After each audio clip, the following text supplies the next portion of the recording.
I think deathcore is, I mean, like, this is not breaking news, but like deathcore is probably in better shape now than it has been in, 15 years. Oh yeah. Since, when Suicide Silence and all those bands were kind of at the top of their game. And that's really cool to see. But I do feel like deathcore kind of gets into a little bit of what I call like the vocal gymnastics kind of thing, where it's just like who can make the most ridiculous over the top noises, and they kind of forget to write songs. Yeah. And maybe I sound like a boomer saying that, but what's your take on that? No, yeah. I mean, I applaud the vocalist going for that, just because it's just like, I relate it to guitarists trying to play like Tim Henson Polyphia stuff now. Like, that's great. It's good to have that technique and knowledge and skill in your pocket to utilize it.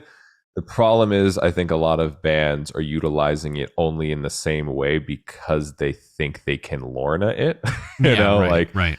And that's where it just gets, yes. It loses its excitement and its fun and its uniqueness because it's just saturated with the same thing without adding something different. I am very excited about deathcore in the sense, especially like, I think a year ago when it was like Lorna, Brand of Sacrifice, Shadow of Intent, Slaughter to Prevail, and Darko if you want to put them in there, but they're more just like modern metal crazy. What the fuck, right?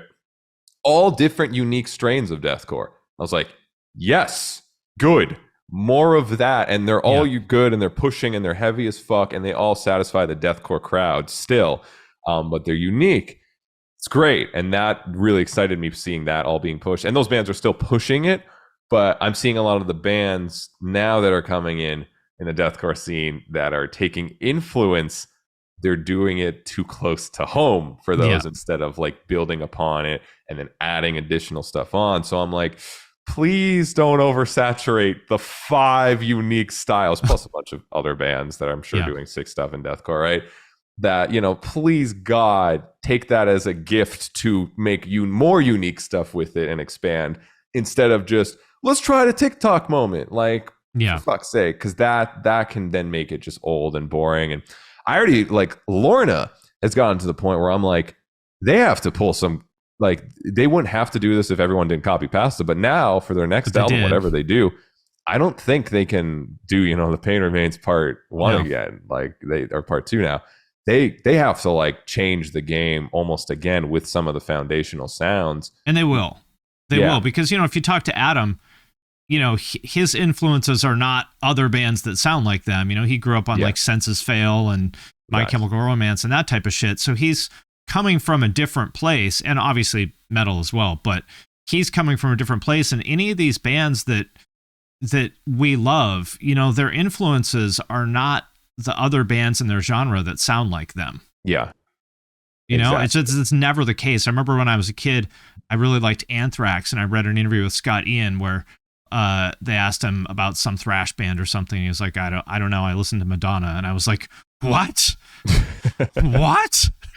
Yeah, that's amazing. Like, and I want to see bands do that, and I know Lorna will do it up. Same thing with Brand. Like, Lorna, I think, is going to turn into the first like full on popular emo deathcore band. I feel like they might go like that way, which would be genius, and I hope they do kind of fulfill that more. Brand is probably going to add more cleans and combine the worlds. And Slaughter, actually, weirdly enough, people haven't copied really Slaughter because they're like Slipknot deathcore, like new metal deathcore, which is great. I hope they just keep them doing more of their thing, because they're just they have really catchy songs. They don't necessarily need to change it up, I don't think. Yeah. And then Darko's so fucked that no one can even understand how to copy it, which is great, right? So I like seeing where deathcore is at, and I just hope it keeps pushing, and the bands don't just get oversaturated with the same sound, because that's going to cause stagnation. I've seen it happen in all the scenes before, especially in the metalcore scene. Just, you got to keep pushing, keep trying new shit, keep making it exciting. If not, if it's a year of like everyone doing the same shit, it gets stale really fucking fast nowadays. I mean, you remember, say, like 2011, 2012, like the tail end of crabcore, when you're just like, dude, enough. I get it. You've listened to every fucking band on Rise. Enough.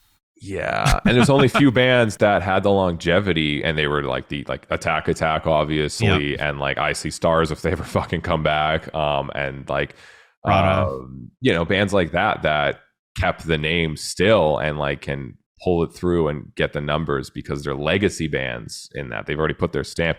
All the other bands either changed genres or they stopped because it's just what's the point? So I mean, it happens every time.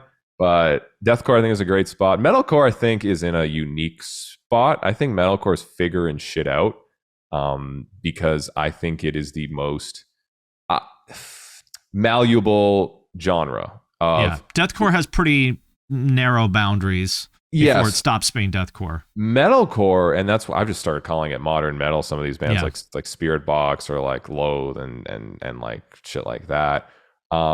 It's a very easy medium to add any influence. I think it's the easiest. It's easier than prog, I think, to add influences into it and it being its own thing.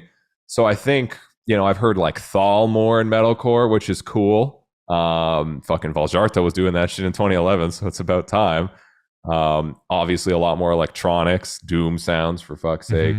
Ambience, more pop elements, but like production wise, instead of just let's try to get on radio wise, which is refreshing actually. R&B sounds. So I think modern metalcore is figuring shit out. There's also like the more progressive modern metalcore. I'd say like Era and like Invent Animate, which is like more riff based and which is sick. Then there's like the 2000s metalcore revival, like Dying Wish is going pretty strong with that. Static Dress. And then there's like melodic fucking metalcore, like Bleed From Within, Bury Tomorrow. So there's a lot of strains, and I think that everyone's just figuring shit out right now. But yeah, it's an interesting space.